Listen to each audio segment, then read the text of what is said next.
Micro, macro and mega evolution. Evolutionary ട്രാൻസ്ഫോർമേഷൻസിനെ മൂന്നായിട്ട് divide ചെയ്യാം. Micro evolution, macro evolution and mega evolution. ഈ സെഷനിൽ ഈ മൂന്ന് കാറ്റഗറീസിനെ കുറിച്ച് വളരെ ബ്രീഫായിട്ടുള്ളൊരു ഡിസ്ക്രിപ്ഷൻ കൊടുക്കും. ഫസ്റ്റ് കാറ്റഗറിയാണ് മൈക്രോ എവല്യൂഷൻ. ഈ പേര് പറയുന്ന പോലെ തന്നെ വളരെ ചെറിയ ചേഞ്ചസ് ആണ് പോപ്പുലേഷൻസിൽ മൈക്രോ എവല്യൂഷനിൽ സംഭവിക്കുന്നത്. It occurs below species level. മനസ്സിലാക്കേണ്ട കാര്യം, മൈക്രോ എവല്യൂഷൻ്റെ ഫലമായിട്ട് ഒരിക്കലും സ്പീസിയേഷൻ സംഭവിക്കുന്നില്ല.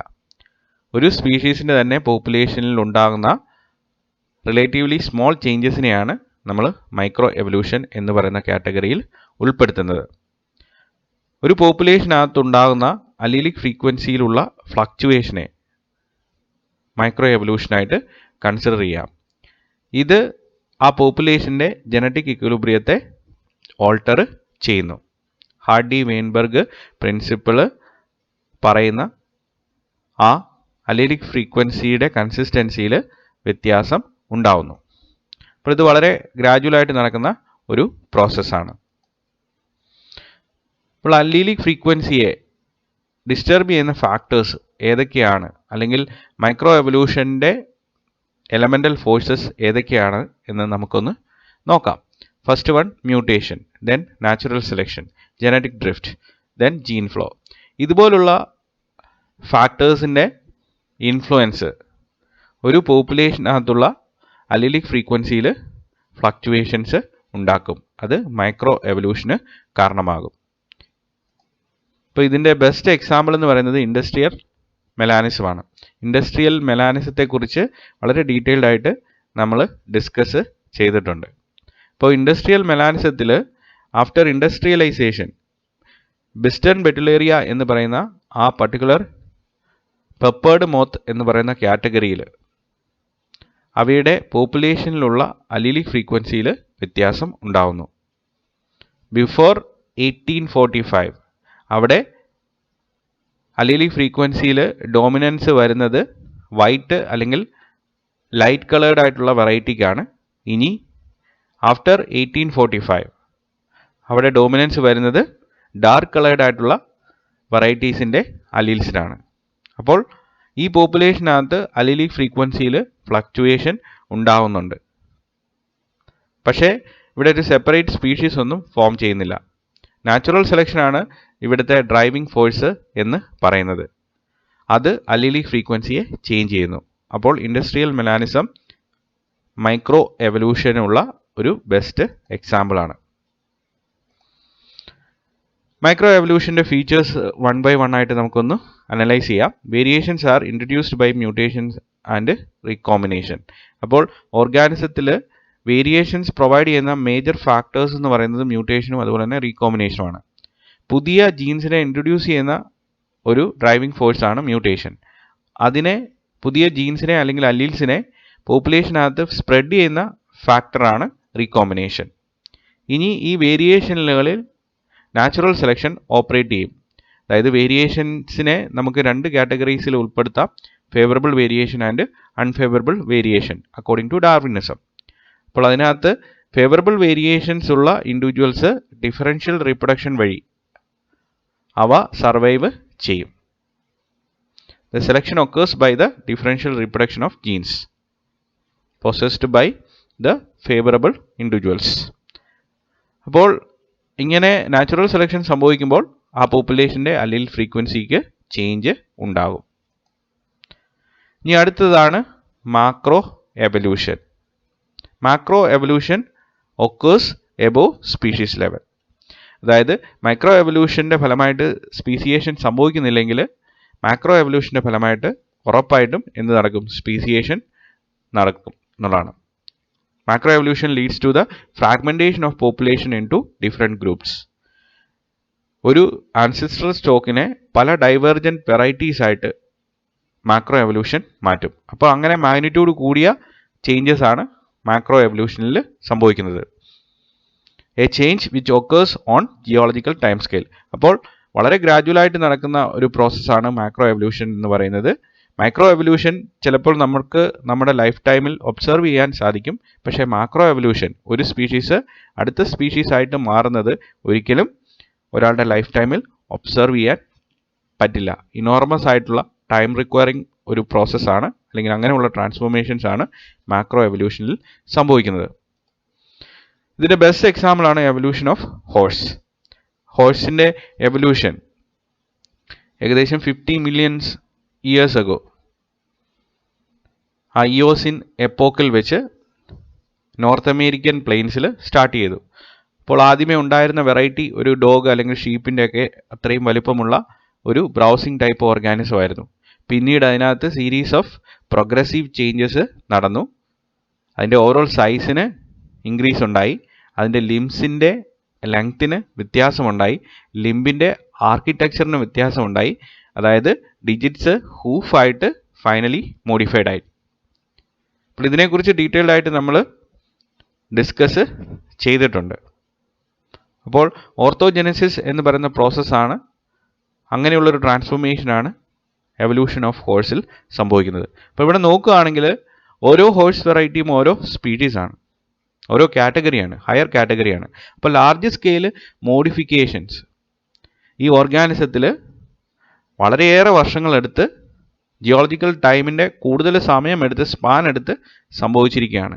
അപ്പോൾ അങ്ങനെയുള്ള മാസീവായിട്ടുള്ള ട്രാൻസ്ഫോർമേഷൻസിനെ നമുക്ക് മാക്രോ എവല്യൂഷൻ എന്ന് വിളിക്കാം. അതായത് ഈ ഓർഗാനിസത്തിൻ്റെ കോംപ്ലക്സിറ്റി ഓരോരോ വെറൈറ്റി ആയിട്ട് മാറുമ്പോഴേക്കിന് കൂടിക്കൂടി വരികയാണ്. അതിൻ്റെ ലിംബ്, അതിൻ്റെ ഓവറോൾ ബോഡി ലെങ്ത്ത്, ഷേപ്പ്, ബ്രെയിന്, ഇതെല്ലാം മാറ്റം വരികയാണ്. ഇങ്ങനെ മാക്രോ എവല്യൂഷൻ്റെ ഫലമായിട്ട് ഉണ്ടാകുന്ന സ്പീഷീസ് അത് മറ്റുള്ള പേരൻ്റൽ വെറൈറ്റീസുമായിട്ട് റീപ്രൊഡക്റ്റീവ്ലി ഐസൊലേറ്റഡ് ആണ്. അപ്പോൾ സ്പീഷീസിൻ്റെ പ്രത്യേകത ഏതാണ്? അവ മറ്റുള്ള വെറൈറ്റീസുമായിട്ട് ഒരിക്കലും ഇൻ്റർബ്രീഡ് ചെയ്യില്ല. Trends of macro evolution observable in fossil records. അപ്പോൾ ഇതിനെ നമുക്ക് ജസ്റ്റിഫൈ ചെയ്യാൻ പറ്റുന്നത്, സ്പീസിയേഷൻ എന്ന് പറയുന്ന ആ ലാർജ് സ്കെയിൽ ട്രാൻസ്ഫോർമേഷൻസിനെ നമുക്ക് ജസ്റ്റിഫൈ ചെയ്യാൻ പറ്റുന്നത് ഫോസിൽ റെക്കോർഡ്സ് ഉപയോഗിച്ചിട്ടാണ്. അപ്പോൾ ഇതൊരു ലോങ് ടേം പ്രോഗ്രഷനാണ്. Transformation is very complex. അതായത് സൈമൾട്ടേനിയസ് ആയിട്ട് പലതരത്തിലുള്ള സ്ട്രക്ചേഴ്സിൻ്റെയും ട്രാൻസ്ഫോർമേഷൻസ് സംഭവിക്കും. മാക്രോ എവല്യൂഷൻ്റെ മേജർ ഡ്രൈവിംഗ് ഫോഴ്സ് എന്ന് പറയുന്നത് നാച്ചുറൽ സെലക്ഷനാണ്. ഇപ്പം മേജർ ഫീച്ചേഴ്സ് എന്തൊക്കെയാണെന്ന് നോക്കാം. It occurs in population supplied with adaptations. Pre adapted ആയിട്ടുള്ള ഗ്രൂപ്പുകളിലാണ് ഈ മാക്രോ എവല്യൂഷൻ എന്ന് പറയുന്ന പ്രോസസ്സ് നടക്കുന്നത്. Then it results in evolutionary divergence. Evolutionary change is not linear but radiating. Produces parallel adaptations among divergent but related stocks.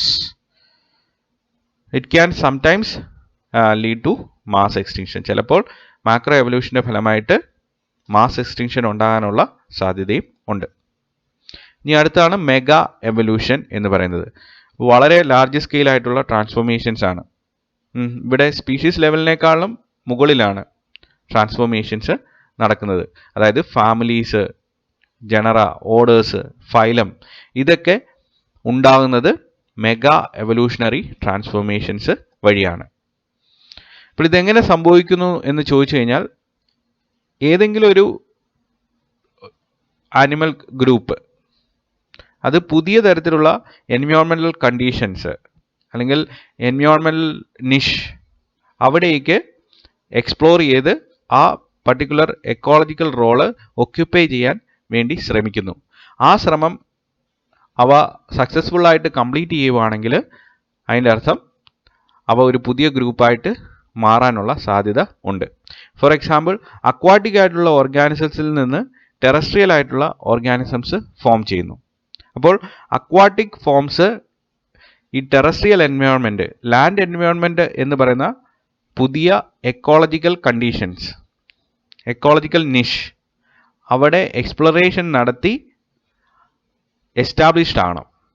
ലാൻഡിൽ അവ established ആണ്. അതിന് വേണ്ടിയിട്ടുള്ള പ്രീ അഡാപ്റ്റേഷൻസ് അവയ്ക്ക് ഉണ്ടാകണം. അപ്പോൾ അങ്ങനെ വരുമ്പോൾ അവയിൽ ലാൻഡ് എന്ന് പറയുന്ന എൻവയോൺമെൻറ്റ്, ആ എക്കോളജിക്കൽ നിഷ്, അതിന് കറസ്പോണ്ടിങ് ആയിട്ടുള്ള ഡൈവേർജൻസ്, ട്രാൻസ്ഫോർമേഷൻസ് ഉണ്ടാകും. അവർ സർവൈവ് ചെയ്യാനുള്ള ചാൻസസ് ഉണ്ടാകും എന്നുള്ളതാണ്. വളരെ എഫിഷ്യൻസിയുള്ള പ്രീ അഡാപ്റ്റേഷൻസ് ഒക്കെ കൂടുതലുള്ള സ്റ്റോക്സ്, അവ ഇക്കോളജിക്കൽ ബാരിയർ ക്രോസ് ചെയ്ത് ഒരു എൻവയോൺമെൻറ്റൽ കണ്ടീഷനിൽ നിന്ന് വേറൊരു എൻവയോൺമെൻറ്റൽ കണ്ടീഷനിലേക്ക്, അതായത് ഒരു സോണിൽ നിന്ന് വേറൊരു അഡാപ്റ്റീവ് സോണിലേക്ക് പോയി അവിടെ എസ്റ്റാബ്ലിഷ്ഡ് ആകുന്നു എന്നുള്ളതാണ്. അപ്പോൾ അതായത് അക്വാട്ടിക് ഫോംസ് ടെറസ്ട്രിയൽ എൻവയോൺമെൻറ്റിൽ വരുന്നു. ടെറസ്ട്രിയൽ എൻവയോൺമെൻറ്റ് എന്ന് പറയുന്നത് പുതിയൊരു എക്കോളജിക്കൽ സോണാണ്, അല്ലെങ്കിൽ അഡാപ്റ്റീവ് സോണാണ്. അവിടെ എസ്റ്റാബ്ലിഷ്ഡ് ആവണമെങ്കിൽ അവയ്ക്ക് പലതരത്തിലുള്ള ഹഡിൽസ് ഓവർകം ചെയ്യേണ്ടി വരുന്നുണ്ട്, പലതരത്തിലുള്ള എക്കോളജിക്കൽ ബാരിയേഴ്സിനെ ഓവർകം ചെയ്യേണ്ടി വരുന്നുണ്ട്. എന്നാൽ മാത്രമേ ഉള്ളൂ അവർ പുതിയ എൻവയോൺമെൻറ്റിൽ സക്സസ്ഫുൾ ആകത്തുള്ളൂ. അപ്പോൾ പുതിയ എൻവയോൺമെൻറ്റ് എന്ന് പറയുന്നത് അവർ നേരത്തെ ജീവിച്ച ആ ചുറ്റുപാടിൽ നിന്ന് എൻ്റയർലി ഡിഫറെൻ്റ് ആണ്. അപ്പോൾ അതുകൊണ്ട് ആ എൻവയോൺമെൻറ്റിന് കറസ്പോണ്ടിങ് ആയിട്ടുള്ള അഡാപ്റ്റേഷൻസ് അവയ്ക്ക് പിന്നീട് ഡെവലപ്പ് ചെയ്യുന്നു. ആദ്യമേ അവിടെ എസ്റ്റാബ്ലിഷ്ഡ് ആകാൻ വേണ്ടി പ്രീ അഡാപ്റ്റേഷൻസ് അവയ്ക്ക് ഉണ്ടായിരിക്കണം. ദെൻ അവർ പുതിയ സോണിൽ വന്നു കഴിഞ്ഞാൽ അവിടെ സർവൈവ് ചെയ്യാൻ വേണ്ടിയിട്ട് അവയ്ക്ക് പോസ്റ്റ് അഡാപ്റ്റേഷൻസും ഉണ്ടായിരിക്കണം, അല്ലെങ്കിൽ പോസ്റ്റ് അഡാപ്റ്റേഷൻസ് ഡെവലപ്പ് ചെയ്യണം. ഇപ്പോൾ ബെസ്റ്റ് എക്സാമ്പിൾ നമ്മൾ നേരത്തെ തന്നെ പറഞ്ഞ പോലെ ലാൻഡ് ഇൻവേർഷനാണ്, ലാൻഡിലുള്ള എസ്റ്റാബ്ലിഷ്മെൻ്റ് ആണ്. അതായത് ആദ്യത്തെ ഫോംസ് എന്ന് പറയുന്നത് ആംഫിബിയൻസ് ആണ്, ലാൻഡിൽ ആദ്യമായിട്ട് എസ്റ്റാബ്ലിഷ് ആകുന്ന ഒരു മേജർ ഗ്രൂപ്പ് എന്ന് പറയുന്നത്. അപ്പോൾ അവ ഉണ്ടായിരിക്കുന്നത് ലോബ്ഡ് ഫിഷ് എന്ന് പറയുന്ന കാറ്റഗറിയിൽ നിന്നാണ്. ആക്സസറി റെസ്പിറേറ്ററി സ്ട്രക്ചേഴ്സ് ഒക്കെ ഉള്ള ലോബ്ഡ് ഫിഷ്, അതായത് ഫിൻ ഉപയോഗിച്ചിട്ട് അവയ്ക്ക് എന്ത് ചെയ്യാൻ പറ്റും, ആ ഒരു പോണ്ടിൽ നിന്ന് അടുത്ത പോണ്ടിലേക്ക്, അതിൻ്റെ ഇടയ്ക്കുള്ള ലാൻഡ് എന്ന് പറയുന്ന ആ ഏരിയ അവയ്ക്ക് ഓവർകം ചെയ്ത് അവിടെ നിരങ്ങി ക്രോൾ ചെയ്ത് അവയ്ക്ക് പോകാൻ പറ്റും. ഇപ്പോൾ ഇങ്ങനെയുള്ള വെറൈറ്റീസ് ലാൻഡിൽ എസ്റ്റാബ്ലിഷ്ഡ് ആയപ്പോൾ അവിടെ അതിന് കറസ്പോണ്ടിങ് ആയിട്ടുള്ള പോസ്റ്റ് അഡാപ്റ്റേഷൻസ് ഉണ്ടായി. അവർ ഓൾറെഡി പ്രീ അഡാപ്റ്റഡ് ആണ്, അവയ്ക്ക് ചെറിയ ഒരു സമയം അല്ലെങ്കിൽ ഷോർട്ട് ഡ്യൂറേഷൻ ഈ ലാൻഡിലുള്ള അല്ലെങ്കിൽ ടെറസ്ട്രിയൽ ആയിട്ടുള്ള റെസ്പിറേഷൻ അവയ്ക്ക് പോസിബിൾ ആണ്. അപ്പോൾ അതൊരു പ്രീ അഡാപ്റ്റേഷൻ ആണ്. അതുപോലെ തന്നെ അവയുടെ ലോബ്ഡ് ഫിൻസ് അതുപയോഗിച്ചിട്ട് അവയ്ക്ക് ക്രോൾ ചെയ്യാനും പറ്റുന്നുണ്ട്, അതും അഡാപ്റ്റേഷനാണ്. അപ്പോൾ ഇതിൽ നിന്നാണ് എയർലി ആംഫിബിയൻസ് ഉണ്ടാകുന്നത്. ആംഫിബിയൻസിൻ്റെ റേഡിയേഷൻ, അഡാപ്റ്റീവ് റേഡിയേഷൻ ആണ് ഇവിടെ ഡയഗ്രമായിട്ട് റെപ്രസെൻ്റ് ചെയ്തിരിക്കുന്നത്. അപ്പോൾ ഇതൊരു മെഗാ എവല്യൂഷൻ്റെ എക്സാമ്പിളാണ്. പിന്നീട് ആംഫിബിയൻസിൽ നിന്നാണ് പ്യുവർ ടെറസ്ട്രിയൽ ഫോംസ്, റെപ്റ്റൈൽസ് ഒക്കെ ഉണ്ടാകുന്നത്. അതും മെഗാ എവല്യൂഷനാണ്. ദെൻ ആംഫിബിയൻസിൻ്റെ തന്നെ ഡിഫറെൻറ്റ് ഫോംസ് ഉണ്ടാകുന്നതും മെഗാ എവല്യൂഷനാണ്. Then conditions necessary for successful establishment in the new adaptive zone. The new adaptive zone must be accessible. അതായത് അക്വാട്ടിക് എൻവയോൺമെൻറ്റിൽ നിന്ന് ടെറസ്ട്രിയൽ എൻവയോൺമെൻറ്റിലേക്ക് വരുമ്പോൾ ആ ടെറസ്ട്രിയൽ എൻവയോൺമെൻറ്റ് ആക്സസിബിൾ ആയിരിക്കണം. അതായത് അതിൽ സർവൈവ് ചെയ്യാൻ വേണ്ടിയിട്ടുള്ള പ്രീ അഡാപ്റ്റേഷൻസ് ഉണ്ടായിരിക്കണം. ഓൾറെഡി അവിടെ ആരും എസ്റ്റാബ്ലിഷ്ഡ് ആകരുത്, ഡിവോയ്ഡ് ഓഫ് കോമ്പറ്റീറ്റേഴ്സ്. അവിടെ കോമ്പറ്റീഷൻ എന്ന് പറയുന്നത് വളരെ കുറവായിരിക്കണം. ഇനി അവിടെ എസ്റ്റാബ്ലിഷ്ഡ് ആയി കഴിഞ്ഞാൽ അഡാപ്റ്റീവ് റേഡിയേഷൻ സംഭവിക്കും. അവയ്ക്ക് ഉള്ള അഡാപ്റ്റേഷൻസ് കുറച്ചുകൂടെ പോളിഷ്ഡ് ആകും. അപ്പോൾ ഇതൊക്കെയാണ് 3 തരത്തിലുള്ള evolutionary transformations, that is micro, macro and mega evolutions.